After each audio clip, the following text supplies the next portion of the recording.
gastos para poder operar. Então, o que a gente vê é que o poder público fez uma primeira disponibilização nesses portais de transparência para testar, né? E aí, os que avançaram mais foram aqueles em que houve um controle social mais forte, em que o cidadão cobrou, falou, não estou satisfeito com isso, tem que melhorar um pouco. Então, eles foram avançando. Então, o cidadão tem um papel muito importante e a OAB, com certeza, pode colaborar muito. Essa comissão realmente é excelente. Sem dúvida. Agora, quando a gente fala em corrupção, e é um assunto que chega até na esfera, ou parte, inclusive, da esfera da ética, da discussão filosófica sobre o assunto, né? E aqui eu vou entrar no caso prático. Em muitos casos, a corrupção parte do agente público e não da empresa. Então, quem corrompe e quem é corrompido, né, o peso desses dois lados. A lei dá maior garantia para as empresas também denunciarem esses atos de corrupção? Porque, às vezes, a pressão do público, né, do agente público, é muito grande. E aí a pessoa, quer dizer, a empresa se sente engessada, assim como a pessoa física, muitas vezes. Bom, não é uma questão simples, né? Bem complexo. Como todos falaram aqui, precisa de uma mudança de cultura, né? O que acontece? Realmente, a solicitação da vantagem indevida, muitas vezes parte do próprio agente público. Então, a empresa ou o seu representante tem que estar firmes, né? Talvez a própria lei seja um argumento, olha, existe uma lei nova que pode trazer penalidades muito mais severas para todos nós. Essa lei não vai investigar se tinha intenção ou não, né? Ela é importante. Mas, por outro lado, o que é importante dentro dessa modificação de cultura é o seguinte, na minha humilde visão, as empresas e as pessoas têm que fazer os seus procedimentos de maneira correta. Não pode ter assim, um telhado de vidro de maneira a estar arriscado com uma solicitação de vantagem. O que a gente vê muito é a solicitação de vantagem. Por quê? Porque a empresa fez alguma coisa errada. Olha, ou você paga isso ou eu vou fazer uma denúncia, vou tomar as providências, aplicar a penalidade. Então, se a empresa segue todo o rito, todo o procedimento, quando vem a solicitação de vantagem indevida, ela tem ao lado dela toda a legislação, OAB, Ministério Público, para não aceitar dar aquela vantagem. Em resumo, Beth, enquanto for mais barato você pagar propina para o funcionário público do que cumprir a legislação à risca, vai continuar havendo corrupção. Doutor Jorge, se me permite, eu acho que a grande questão não é o custo, mas é o tempo. O tempo, o custo porque inclui o tempo, custo do exatamente. Tempo, porque muitas vezes o que a gente ouve de empresários é que o valor até às vezes é mais caro, mas o tempo é muito mais rápido do que qualquer processo. Então, eu acho que também desburocratizar de uma forma generalizada todos os mecanismos, né, empresariais, enfim, jurídicos, tudo aquilo que permeia a nossa sociedade para a liberação de qualquer coisa, isso é fundamental. Com certeza. Eu quero agradecer a presença de ambos, mas antes eu gostaria de ouvir as considerações finais. Doutor Eluf. Bem, eu acho que a gente pode resumir a promulgação dessa lei, que entrou em vigor agora, no final de janeiro, como um avanço para a sociedade. Um avanço principalmente no aspecto cultural, no aspecto pedagógico. Vai criar nas empresas uma necessidade de ter um sistema de autocontrole, de controle interno dos seus atos. Vai criar, por outro lado, na administração pública, uma necessidade de desenvolver mecanismos para apuração, para punição dos desvios de conduta das empresas quando causarem prejuízo ao poder público.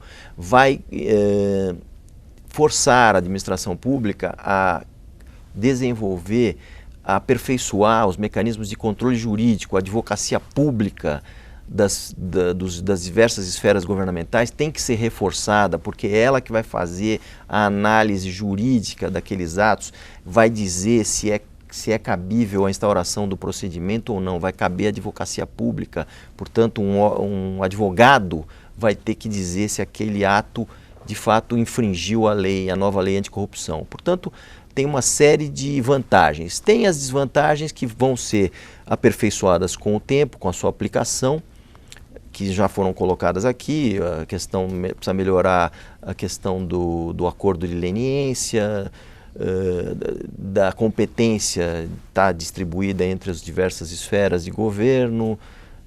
Então nós precisamos melhorar também, mas isso com a aplicação, com a sua vivência dia a dia vai acontecer uma melhoria nessa lei. Doutor André. Muito bem. Um ponto importante da lei, para fechar, é que ela pode ser aplicada tanto administrativa quanto judicialmente.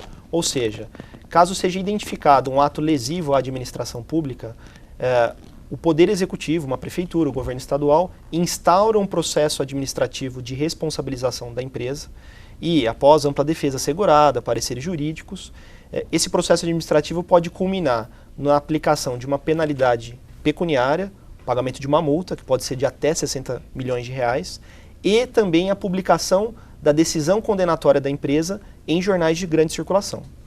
E do ponto de vista judicial, tanto o Poder Executivo quanto o Ministério Público podem pedir a aplicação de penas severas para as empresas. Algumas das penas nós comentamos, suspensão de atividades, dissolução, dentre outras. Então, gostaria de fechar com esse comentário.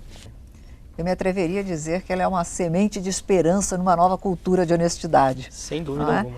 Bem, eu quero agradecer mais uma vez as presenças do doutor Jorge Eluf Neto, que é presidente da Comissão do Controle Social dos Gastos Públicos da nossa OAB de São Paulo, e o professor de Direito Administrativo da Metrocamp, o doutor André Laubenstein. Em meu nome, em nome do Ney Gonçalves Dias e principalmente em nome do nosso presidente, doutor Marcos da Costa. E até a próxima.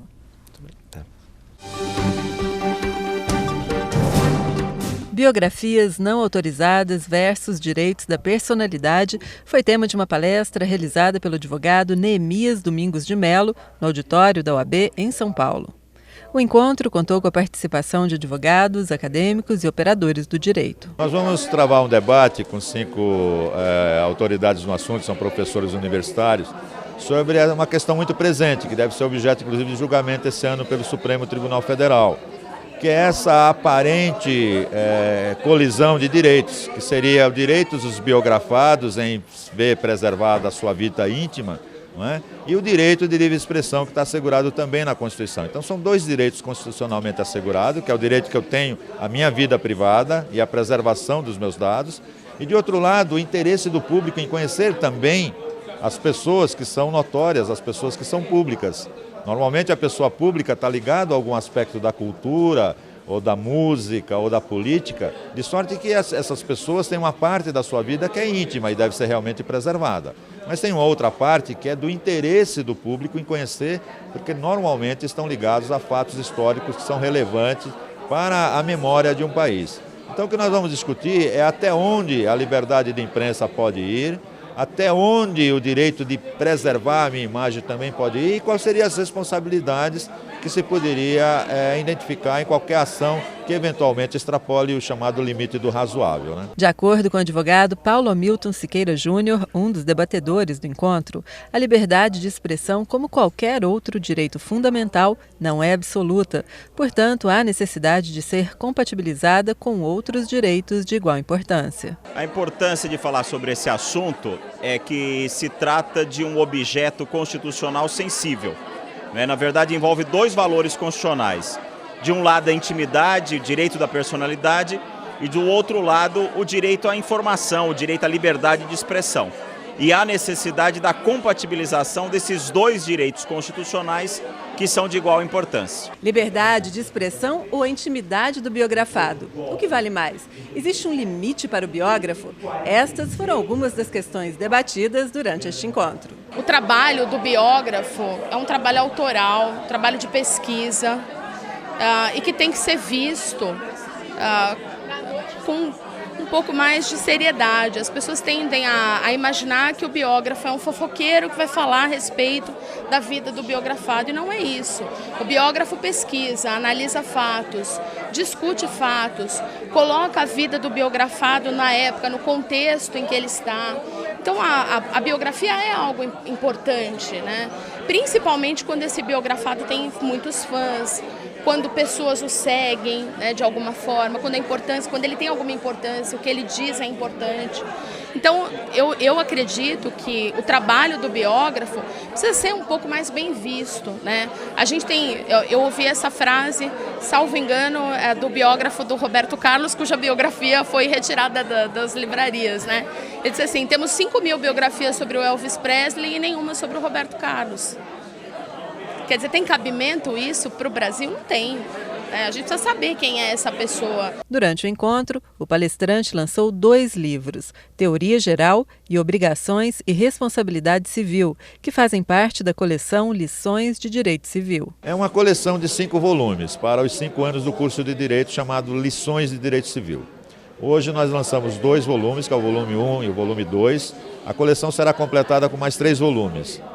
Os 2 volumes de hoje são para os 2 primeiros anos do curso de Direito. Os outros 3 vai ser um para cada ano. É um trabalho dirigido aos alunos, dirigido especificamente para alunos da graduação, alunos que estejam se preparando para o exame da OAB e também para concurso. A Comissão de Direito Previdenciário da Ordem dos Advogados do Brasil de São Paulo promoveu um congresso para discutir o direito previdenciário.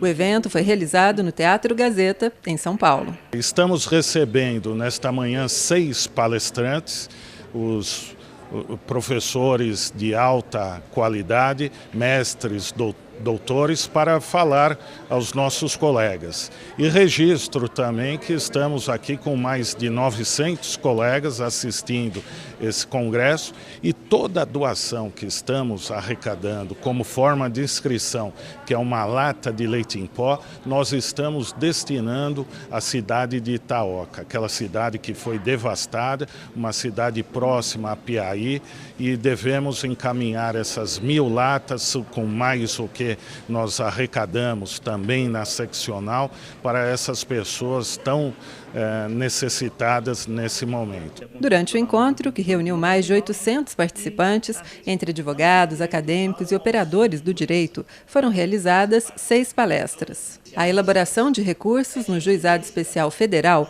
foi o tema abordado pelo especialista em Direito do Trabalho e Direito Previdenciário, Adilson Sanches. O direito previdenciário está em constante mutação. É um fato da vida num contexto histórico que tem o seu desenvolvimento muito forte numa sociedade em conflito, como é a nossa sociedade. Num Estado que não cumpre o seu papel, como é o nosso Estado. Assim, o direito previdenciário teve um crescimento fantástico na última década. Basta ver o evento que se renova e sempre com muita procura. E isso não terá fim, porque são milhões de pessoas que buscam, de alguma forma, uma vida melhor, uma vida com dignidade. O vice-presidente da Comissão de Direito Previdenciário da OAB São Paulo, Carlos Alberto Vieira de Gouveia, falou sobre advocacia previdenciária, do requerimento à concessão, novas práticas. Em volta do direito previdenciário, a gente tem mais ou menos 100 milhões de pessoas, o que torna virtualmente o direito previdenciário o maior ramo hoje, atualmente, do direito. Se 10% dessas pessoas tiverem problema, são 10 milhões de pessoas. Se todo advogado do Brasil fizer previdenciário, tem mercado para todo mundo. Não tem ramo maior. Segundo o CNJ, o INSS é o maior réu do Brasil. O que acontece na prática é que de cada 10 casos levados até o INSS, 7 são negados. Isso, né? E isso vai para o Poder Judiciário e aí eu tenho um índice de sucesso de quase 80%. Então, o que está acontecendo? Não há uma capacitação das pessoas que estão fazendo o direito previdenciário. Então, a ideia da palestra, né, a ideia desse congresso é levar essa capacitação, né, para os advogados de todo o estado de São Paulo. Passar a informação ao advogado para que ele possa transmiti-la ao seu cliente. Este congresso abordou a informação em tempo real, o que está acontecendo no direito previdenciário nos dias de hoje. Perícia previdenciária, aspectos práticos para a concessão de benefício, foi o tema da palestra realizada pelo perito médico forense João Optis Júnior. A materialidade técnica, ou seja, a perícia como um todo, ela seja vista dentro da contemplação do direito. Uma vez que entendo eu que há uma necessidade muito grande de formação e atualização dos peritos previdenciários e da perícia como um todo na área do direito. É importante salientar que doença, para efeito previdenciário, doença não é sinônimo de benefício, ou seja, doença é doença, benefício é benefício. Existem doenças que não dão benefício, existem benefícios que não dependem da doença. De acordo com o presidente da Comissão de Direito Previdenciário da OAB São Paulo, Ailton Tipó, a cada dia que passa, o direito previdenciário vem ocupando o lugar que realmente merece. É o maior mercado jurídico do país.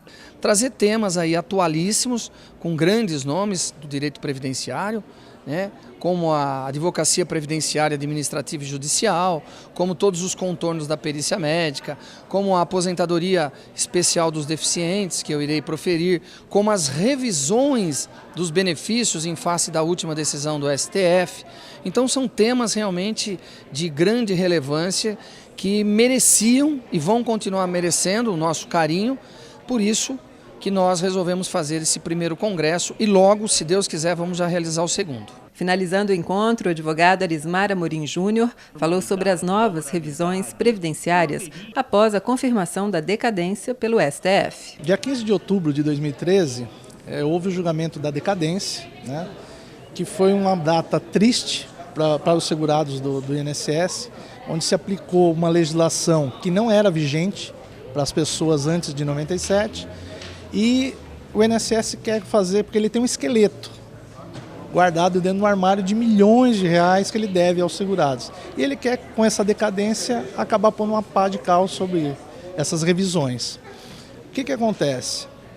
Mesmo com a aplicação da decadência, existe a possibilidade de se rever o benefício com base numa outra decisão do próprio STF, que é do mês de setembro, que abriu uma possibilidade de você retroagir o benefício e obter um melhor benefício. Isso vai implicar numa nova avalanche de ações da URTN, do IRSM, ações que já foram revistas, e vai possibilitar o segurado a ter um maior valor no benefício. Então, assim, o que a gente veio aqui tentar passar hoje?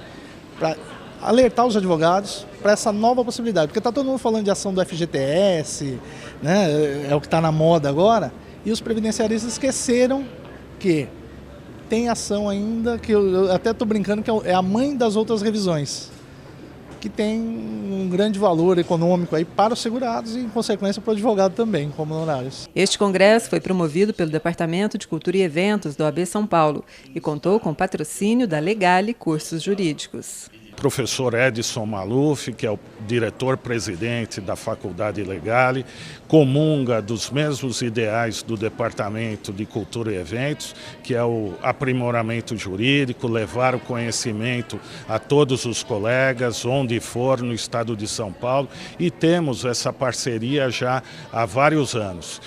É algo que vem dando certo e procuramos aí dessa maneira contemplá-lo com mais esse sucesso.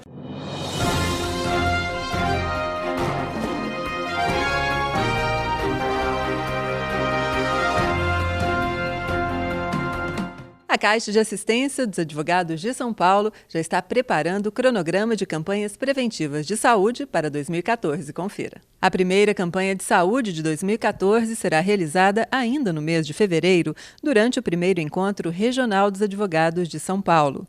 A campanha contará com verificações de colesterol, glicemia e pressão arterial, além do exame de hepatite C. Mais um ano, agora 2014, é bom a advocacia prestar atenção nisso. Nós temos agora no dia 21 a primeira conferência regional a ser realizada na cidade de São José do Rio Preto, e nós teremos os nossos serviços lá à disposição da advocacia, a livraria móvel, mas especialmente os serviços de saúde, os exames de sangue para detecção de colesterol, enfim, para análise, detecção precoce de alguma doença que pode atrapalhar a vida profissional do advogado, da advogada. E é interessante também que o advogado acompanhe pelos nossos meios de comunicação, o Jornal do Advogado, a revista da CAASP, o site da OAB, da CAASP, enfim, todos os nossos meios de comunicação, as campanhas de saúde que, mais uma vez, vão se desenvolver durante todo o ano. São 7 campanhas de saúde fixas, a primeira delas agora que vai ser a vacinação contra a gripe, que começa em meados de março, enfim, tudo em benefício da advocacia, para que o advogado tenha uma saúde boa, para que possa desenvolver sempre bem a sua profissão, que é a nossa arte de advogado. Acompanhando o que já vem sendo feito de há muito, nesse próximo encontro que nós vamos ter de advogados em Rio Preto, nós vamos fazer o primeiro evento. Evidentemente que nós vamos tratar de uma adequação disso. O projeto da minha diretoria é de criar algo parecido como uma caravana de saúde preventiva. Então, a ideia é aumentar um pouco a disponibilidade de atendimento e levar, além de campanhas de prevenção cardíaca, outras atividades médicas, né? E a coisa está sendo elaborada ainda, mas eu creio que a partir do segundo encontro eu já possa fazer com que a Caixa leve algo muito maior para as subseções e, em última análise, para os advogados.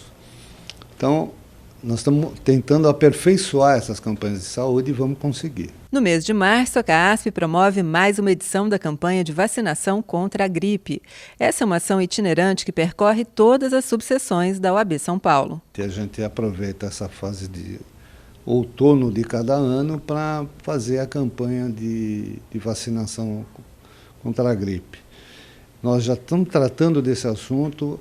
A ideia é pulverizar mesmo, é você usar a própria estrutura da federação. Eu estou negociando com a Federação das Unimedes para que isso é um projeto, mas a coisa está fluindo bem.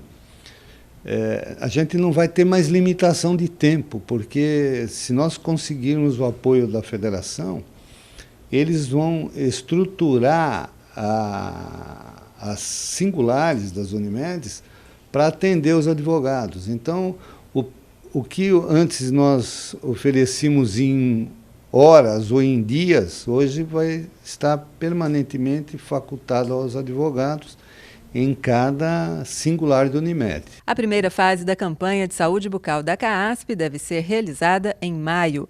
A campanha é organizada pelo Departamento de Odontologia da Caixa nos próprios consultórios odontológicos da entidade em todo o estado. A segunda fase da campanha, em consultórios credenciados, está prevista para outubro. Esta é uma ação gratuita. E como toda e qualquer campanha patrocinada pela CAASP, primeiro, ela visa o bem-estar, a condição melhor física, mental, psicológica do advogado, para que ele atue melhor. E também, sob o ponto de vista financeiro, é um retorno de anuidade. Sob o ponto de vista não mais financeiro, mas médico, ou odontológico, no caso, é realmente a prevenção. E você, oferecendo esse benefício para a família, não só para o advogado, mas para a família do advogado, você, de uma forma bem básica, você está, evidentemente, bem básica, porque também custa e muito para a Caixa de Assistência uma campanha dessa. Você estará dando uma condição de melhoria bucal para toda a família do advogado, né? Esse é o nosso espírito, né? É o que nos move, né? É a contribuição com o colega. No meio do ano, a CAASP promove a campanha da Boa Visão, uma ação preventiva contra o glaucoma e a catarata. Nós detectamos problemas oftalmológicos nos advogados de forma reiterada. É comum. E a partir daí, as indicações para que os advogados se tratem. Em campanhas próximas, passadas, nós detectamos alguns casos de descolamento em curso e o advogado sem sentir nada. Então, é uma outra forma da CAASP contribuir com a sua classe. Voltada ao público com mais de 40 anos e as doenças do coração, a campanha Pró-Vida está prevista para os meses de agosto e setembro. A campanha assegura aos participantes consulta com cardiologista, eletrocardiograma e exames laboratoriais de colesterol, total e fracionado, triglicérides e glicemia. O que a gente sente cada vez que lança a campanha é que os colegas nos procuram para aumentar o nível de atendimento no sentido da exigência da idade ser menor, né? Por quê? Porque as pessoas notam que é uma campanha muito útil para a saúde do advogado, né? Então, vez por outra, os advogados e advogadas me encontram para me pedir que deveríamos atender advogados mais jovens, que não é só o advogado de mais idade que tem problema cardíaco, a gente sabe disso, mas é a mais onerosa de todas as campanhas, né? E se você não tiver cuidado, você acaba inviabilizando a instituição. Então, dentro dos limites orçamentários que a gente tem, a gente mantém essa campanha, melhora o quanto pode e tal, mas dentro de certos limites. E essa a gente trata com todo carinho. E no fim do ano, a CAASP realiza a tradicional campanha de saúde da mulher advogada. A ação visa prevenir doenças como câncer de mama, câncer de colo do útero e osteoporose, por meio da realização de vários exames e consulta com o ginecologista. Em 2013, as campanhas da CAASP foram responsáveis por 65 mil atendimentos e 140 mil procedimentos médicos, mais um recorde da CAASP pela saúde do advogado. Eu não poderia precisar agora, nesse momento, nem a título de exemplo, quanto custa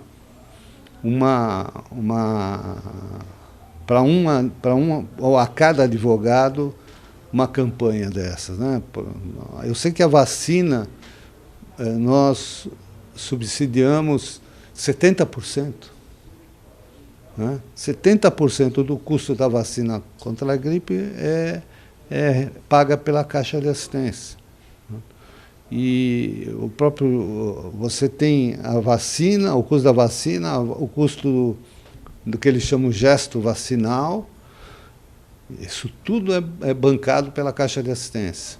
O advogado paga a título simbólico um valor até para que a gente tenha uma resposta, um compromisso de cada advogado, né? É mais nesse sentido que a gente até cobra esse pequeno valor de cada advogado a cada campanha. Para que a advocacia tenha uma ideia da importância dessas campanhas de saúde que nós fazemos, no ano passado foram quase 140 mil procedimentos só nessa área de saúde, envolvendo toda a advocacia, na área de prevenção. Importante